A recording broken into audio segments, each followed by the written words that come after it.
my ex-husband, or as I sometimes like to think of him, my baby daddy, is the visionary Elon Musk of Tesla and SpaceX. I met him when I was 18. He was 19. We were at college. He would call me up. He always had classical music playing in the background. And he would ask me out, and I would say no. And he would call me up again, and he would ask me out, and I would say no.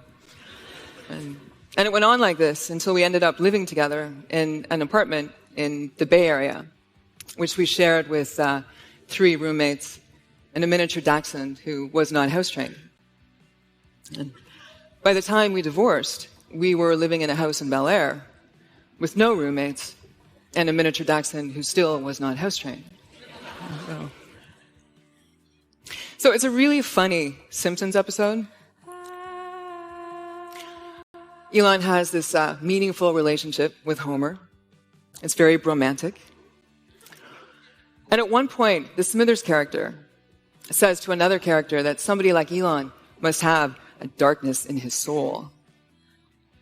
And as a dark fantasy writer who's had novels published by major publishers and stories and anthologies and has a blog, this line leaped out at me because I actually think a lot about creativity and darkness and the larger-than-life nature of these people that we call visionaries and geniuses, or as my son likes to say, genii. And darkness does not have to mean evil. It can refer to anything that has not yet been brought out into the light, that lives in the space beyond boundaries, beyond our comfort zone, where a lot of us do not want to go. The writer Lucy H. Pierce has a quote that I like a lot. She says, "As creatives, our job is to uncover what lies in the darkness and give it new life, new identity." And I realize that artists and entrepreneurs are a lot alike, and that they are both obsessed with creating something out of nothing, with pulling value from the dark. So when I was preparing this talk, I said to Elon, so do you have any advice that I can maybe give to bright young things in the audience who might want to grow up to be you one day? And he did say something which I'll get to at the end.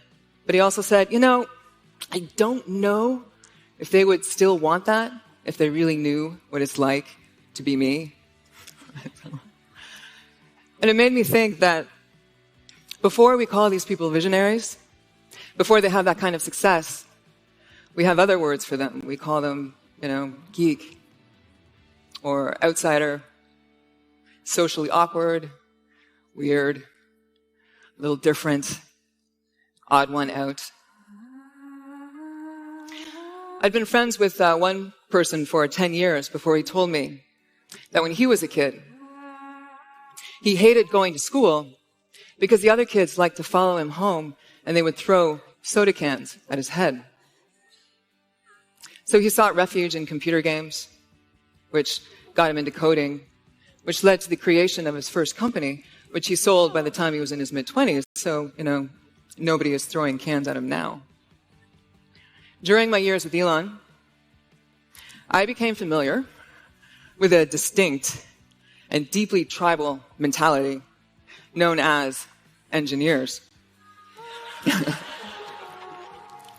And once when my dad came to visit, I was taking him to see Elon at Elon's first company, Zip2.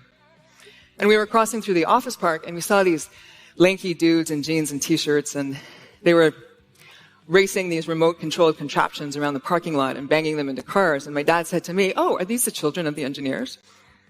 And I said, "No, Dad, these are the engineers."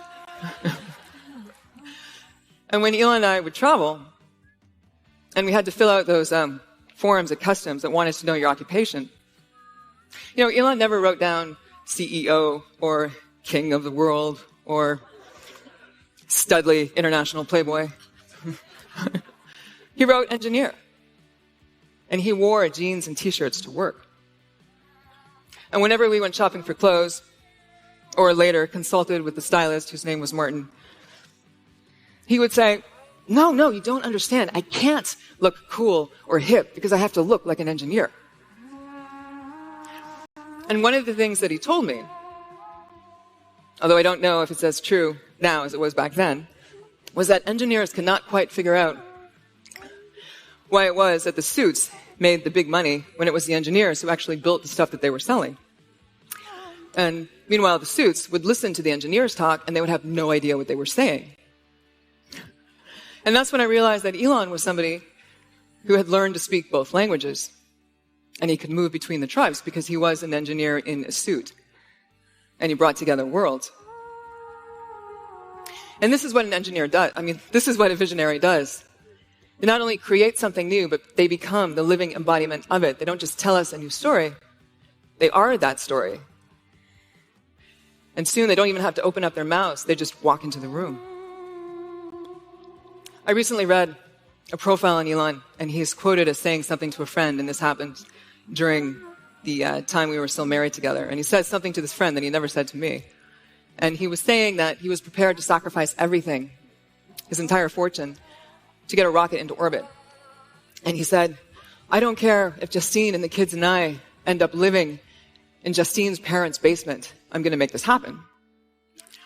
And so I read this, and I kind of wanted to go back in time and go up to him and take him by the shoulders and look him very seriously in the eyes and say, have you seen my parents' basement?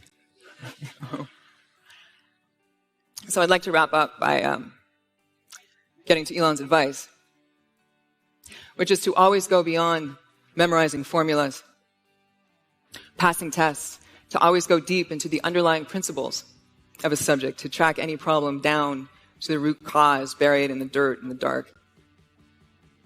And I would add to that and say, be brave enough, be bold enough, and be insane enough to see things more completely, more vividly, more fully than everybody else around you. And refuse to look away from what you see and what you know, even if people want to burn you at the stake.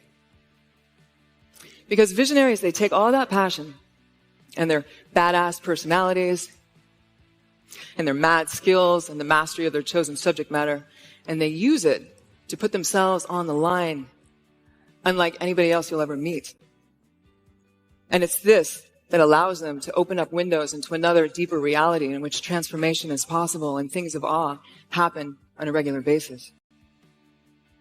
Because in the beginning, we don't trust them because we think they're crazy, but by the end, we trust them because we know they're crazy.